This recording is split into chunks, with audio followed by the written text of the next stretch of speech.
Yun, for today's video kakabsat, ori na bagyo tayo, kat relax lang ta. Yung kasalukuyan dito yung unik tibalay ko.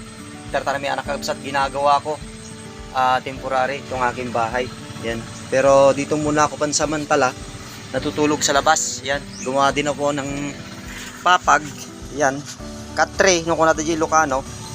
Kaya hindi ako nakapasok muna sa aking trabaho ngayong araw kasi yung mga nagtumbaan sa aking mga punong malunggay is nalaglag dito sa bukid, kaya ngayon dami nag-aararo. So madalian na ang pag-araro ngayon, bali 3 huyang gumagana dyan, natakpan lang isa dito sa gilid, bali 3 huyan. Kaya yung ginawa ko ngayon, bago habang nag-aahon po tayo, ito yung outfit ko ngayon. Ayan. Yung ginagawa ko ngayon para magutom man mamaya is nagsaing na ako ng aking pagkain, and then may mukbang tayo yung ibibideo ko mamaya, tapos kumuha ako ng ganito. Dikitoy, ti kanon ti Ilocano, ako nada kat madik-amo ti Tagalog na daytoy apo, pero basta part siya ng alcohol, pero biritdeg kuskusiling o birabid nga kunada nga rod ti sarita ti Ilocano o sa salita ng Ilocano is kuskusiling. Iyon, imumukbang po natin yan. Bali na kumuha lang po ako ng pang isang Caltex, ayon lang po sa aking mauubos. May tapos marami na nga ho yan eh, baka sa isang baso hindi ko na maubos. So yun, update po tayo. So meron pa akong tatapusin ngayon na iaahon, gaya nito. Tapos na isa, meron pa doon yung puno ng malunggay na nalaglag at sobra po inaramid ni bagyo higitan eh. Lupay taadang ko apong ako. Sige, sabsaba. Data. Marunggay. Sayang. Kondisyon na ho sana yan. Yan yung mga malunggay na kan. Namumunga na masipag talaga yung mga pangbenta. Kaya lang sayang ho.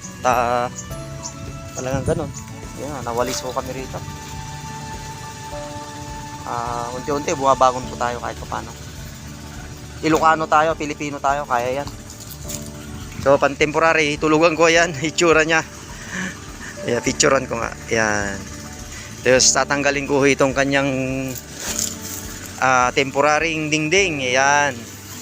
So magibubungad sa inyo yung aking cut tray papag or kamasana. Pero hindi naman. Higaan na lang. Yan, lamig matulog. Kaya kahit na ganito open, okay lang. Dito naman sa loob is hindi pa ako pwedeng matulog dito sa loob. Kasalukuyan ko kung ayan, sinesemento. Ayan, so, kalat-kalat pa yung mga gamit, hindi pa maayos. Bali, ginagawa ko na lang po para medyo makaraos ngayon. Gawa ko nung mga bagyo, hindi tayo nakapagtrabaho ng madalas. So nag-focus na lang ako dito sa bahay. Pa-extra lang po muna sa trabaho para may pang-allowance lang, pang-kusina. Pero itong masarap, ang bida. Ayan. Ang lalaki ho. Parang maliit lang si video pero ang laki ho nito. Oh, halos kuano siya. Silaki siguro ng parang maliit lang sa video. Pero lalaki ho. Pinili ko lahat ng malalaki. Marami maliliit pero iniwan ko yung maliliit para sa susunod may babalikan. Ang kapal ho, ang dami yung makukuha, kaya lang kumuha lang ako ng yung maubos ko lang. Sayang din naman kung di ko maubos. Mga ngayayat lang din ho yung mga yan. Sayang.